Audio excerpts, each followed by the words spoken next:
Welcome back to the Order of the Dragons and to another video of Conqueror's Blade updates. This video is going to be on the new unit UI layout, on how they've changed it up from what we had in the past and how you recruited units, as well as how you researched and improved units and all that stuff. So let's go ahead and talk about the barracks first. They've got a lot of changes coming in here, so let's go ahead and click on the Javelin Militia. Also, as you can tell, it's better. It's looking a little bit better of what it did in the past. But also, if you click on here, it requires an expansion permit. So you're able to use an expansion permit that you usually get during all the quests. If you're doing all the quests, they'll give you expansion permits that you're able to use to expand your unit slots and stuff like that. So let's go ahead and click on the Javelin Militia here. And as you can see, it's definitely changed to what it looked like in the past. We have like our size, we have our healthy, injured, lost, and resupply. Like it definitely has changed. It's definitely different.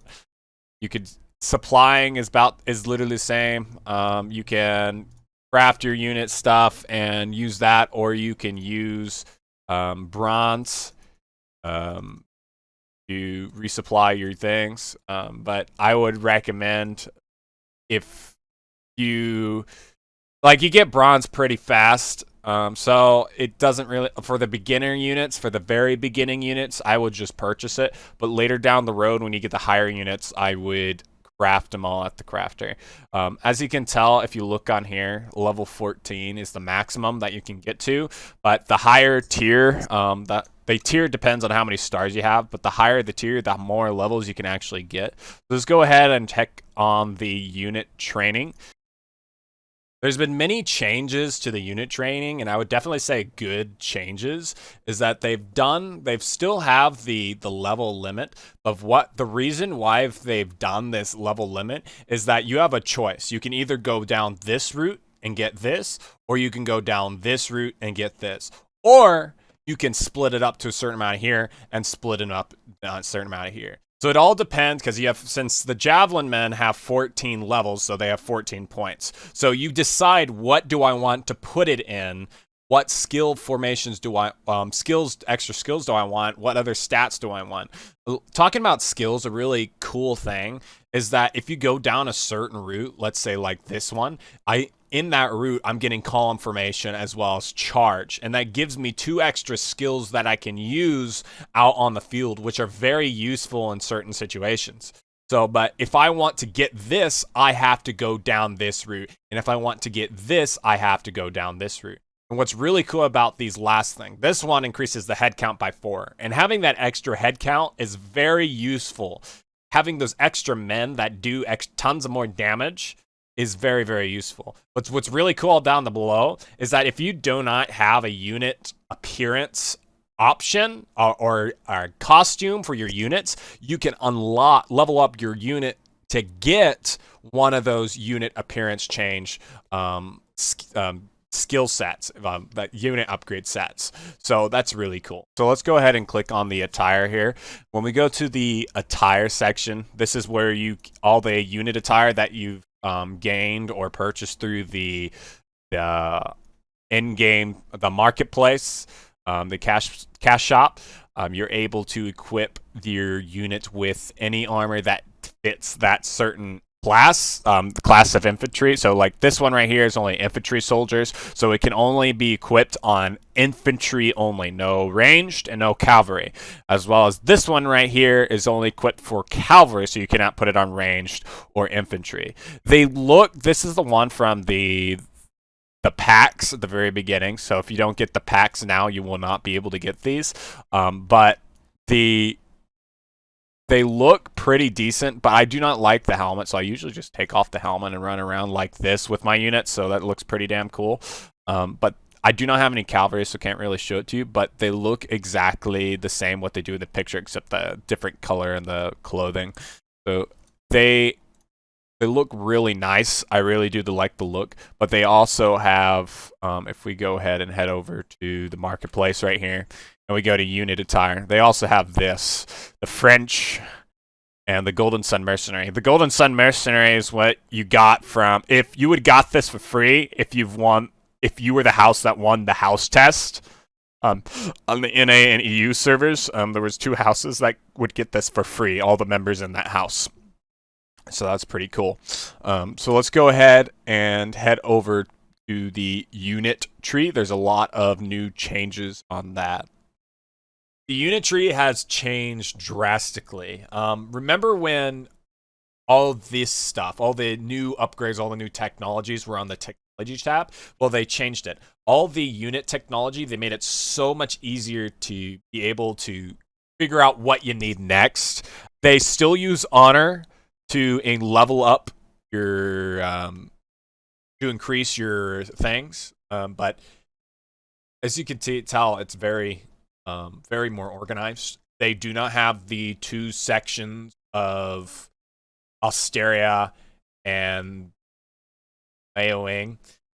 They do not have those 2 sections where you choose what type of unit you want. They all have it in the unit tree. When you look at here, I can purchase, like, I can get the Demony's pikemen on the Meowing side. They changed it up, and it's the OBT. I don't know they're going to keep this. I really think they should separate them on their specific regions like they did before, because they removed us from getting the Demony's spearmen, the western side of the European side of the side. They removed the Demony's spearmen from, because you had the Iron Cap spearmen and you had the Demony's spearmen, but they removed it for some reason. You can still see them as AI off and on certain missions and stuff like that, just like you can see the samurai and the crap. The name's back in my head, but I can't remember it. But they're out there, but they're not out yet. They're probably being worked on. I hope they release all these because it gives more variety and more time to progress if we really want them all. So what they should have done is, they should have still had it separated and what you could get and stuff like that. But it's changed where to get this, if you want to get the Iron Reapers, you have to unlock all this straight line to get all the way over. You can't get you don't have to get this and this to get this. You just have to get the previous one. So if there is one like this, you have to get all these, all according to where the arrow is going to. So that's pretty much it for that. And they're still the same as what we had in. They're still the previous technology where we have to, they give you the basic stat buffs. Like it says 5% base value, increases like everything of it. I think is 5%. Yeah, something. That's pretty much it for that. The ranged units have definitely improved since the unit explanation video.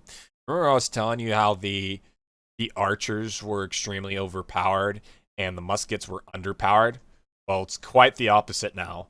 Archers are not overpowered anymore. There's not tons and tons of people using archers.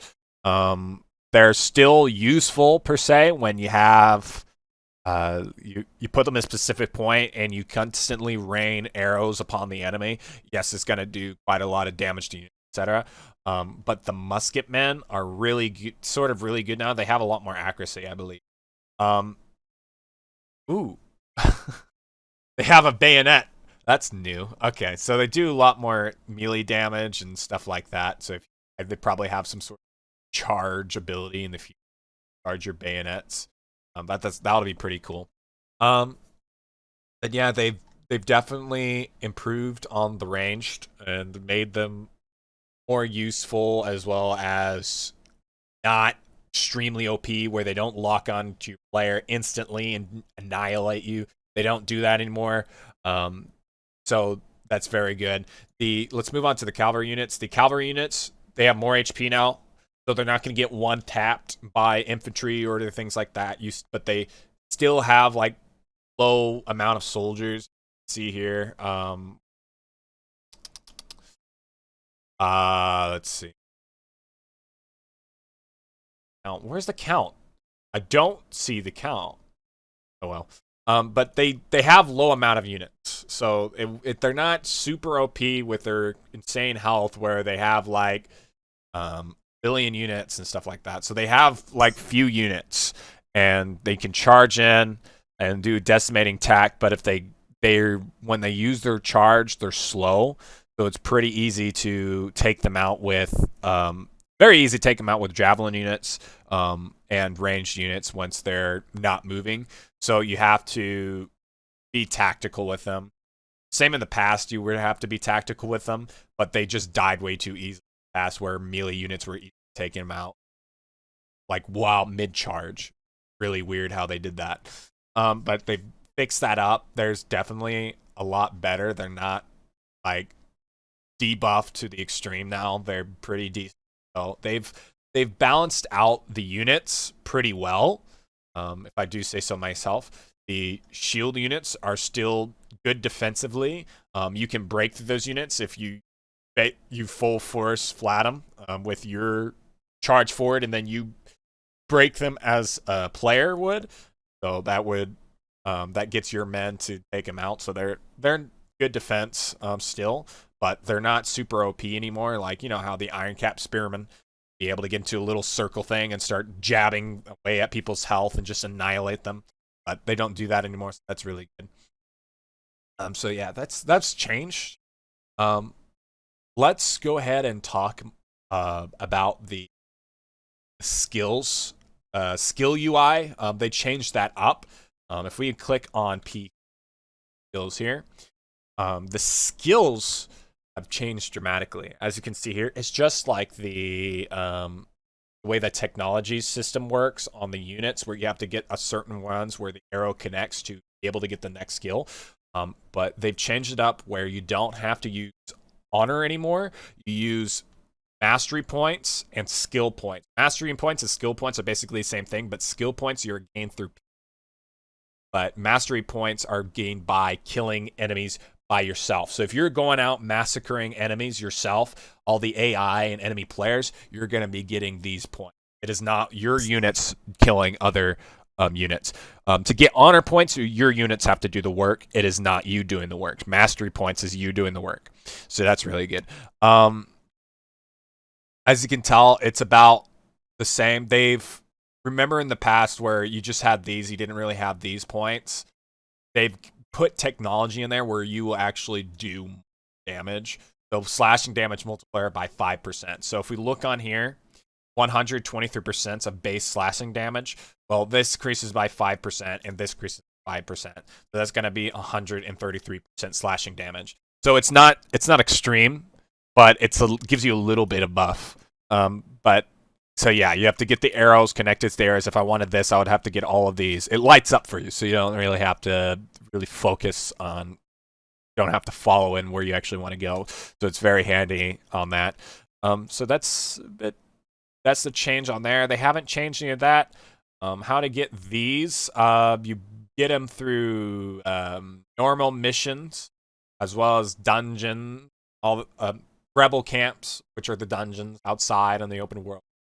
Get all those out in the world and doing normal missions and everything like that. So that's really cool. I think that's about it for this Conqueror's Blade update video. There's plenty more stuff that has been added to the game for me to do many, many more Conqueror's Blade update videos. I'll get those things out there as soon as possible for you guys and keep you up to date with all the new updates to come, as well as what's currently out there in the game. As always, we are recruiting, so I'll put the Discord link in the description as always. And our house in game is called The Order, so go ahead and just request that and we'll accept your request. And thank you again for stopping by on this Conqueror's Blade video, and I'll see you guys in the next one.